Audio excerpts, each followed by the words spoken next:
धर्मक्षेत्रे कुरुक्षेत्रे संवेता युयुत्सव मामका पांडवाश्चैव किम कुर्वत संजय ओ।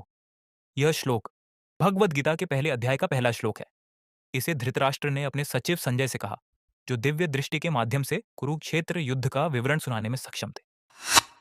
श्लोक का विस्तृत अर्थ। धर्म क्षेत्र, धर्म का क्षेत्र अर्थात कुरुक्षेत्र। यह स्थान धर्म और अधर्म के बीच के संघर्ष का प्रतीक है।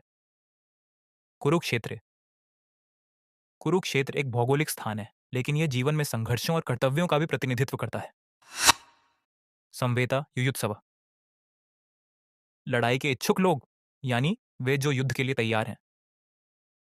मामका पांडवाश्चैव, धृतराष्ट्र अपने पुत्रों कौरवों को मामका और पांडु के पुत्रों पांडवों को अलग पहचानते हैं, जो पक्षपात का संकेत देता है। किम कुर्वत संजय, धृतराष्ट्र पूछते हैं, वे कौरव और पांडव क्या कर रहे हैं संजय। यह प्रश्न केवल युद्ध की तैयारी के लिए नहीं, बल्कि धर्म अधर्म की स्थिति पर भी ध्यान केंद्रित करता है। इस श्लोक का संदर्भ आज के जीवन और विज्ञान में गहरा है। आज के समय में धर्म क्षेत्र का अर्थ नैतिकता और मूल्यों का क्षेत्र हो सकता है। यह हमारे दैनिक जीवन में नैतिक निर्णय लेने का संकेत करता है। कुरुक्षेत्र उन चुनौतियों और संघर्षों का प्रतीक है जिनका हम अपने व्यक्तिगत और सामाजिक जीवन में सामना करते हैं। आधुनिक मनोविज्ञान के अनुसार हमारे भीतर भी एक कुरुक्षेत्र है, जहां इच्छाएं, नैतिकता और तर्क परस्पर संघर्ष करते हैं। यह श्लोक हमें याद दिलाता है कि किसी भी संघर्ष में हमारी दृष्टि, दिव्य दृष्टि जैसे संजय की, और निष्पक्षता महत्वपूर्ण है। धृतराष्ट्र का मामका पांडवाश्चैव कहना यह दर्शाता है कि पक्षपात कैसे निर्णयों को प्रभावित कर सकता है।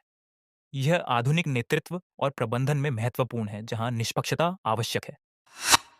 धृतराष्ट्र का दृष्टिहीन होना और संजय का दिव्य दृष्टि प्राप्त करना यह इंगित करता है कि ज्ञान और तकनीक जैसे आधुनिक विज्ञान कैसे सीमाओं को पार कर सकती है।